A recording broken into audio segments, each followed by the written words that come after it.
清蒸鲈鱼要准备的都是新鲜的鲈鱼1只，还有米酒，还有少许蚝油，还有葱，还带一点颜色的红萝卜，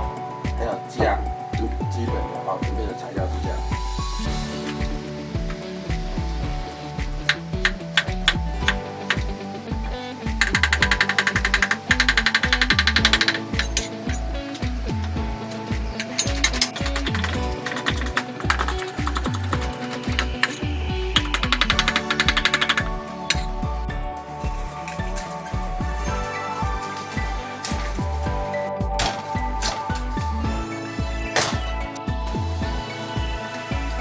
鲈鱼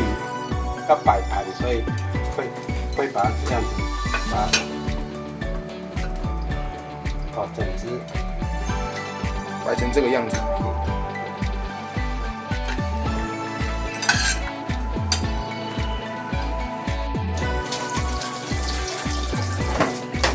锅子内放一碗水，等滚了之后8分钟至10分钟就可以关起，把锅盖Go go！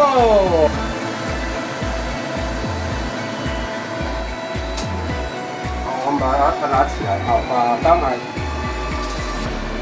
刚才那个可以起锅，把它拿起来。小心烫哦！烫。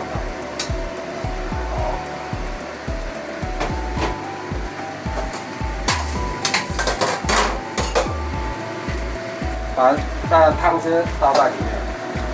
它的汤汁倒进去，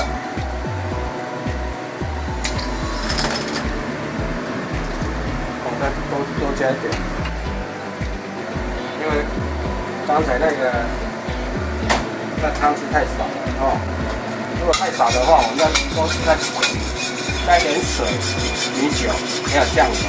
把它调味调起来，用大火让它慢慢滚。好，滚了之后再小火。刚才我准备了切一个姜丝，还有红萝卜，还有那个葱丝，加起来之后，平均把它分配，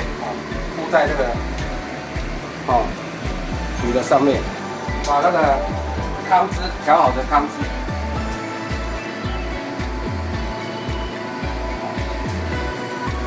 都要淋到那个使它味道出来。好，淋上去之后，热一个油，把那个锅子里面的水给蒸发掉，然后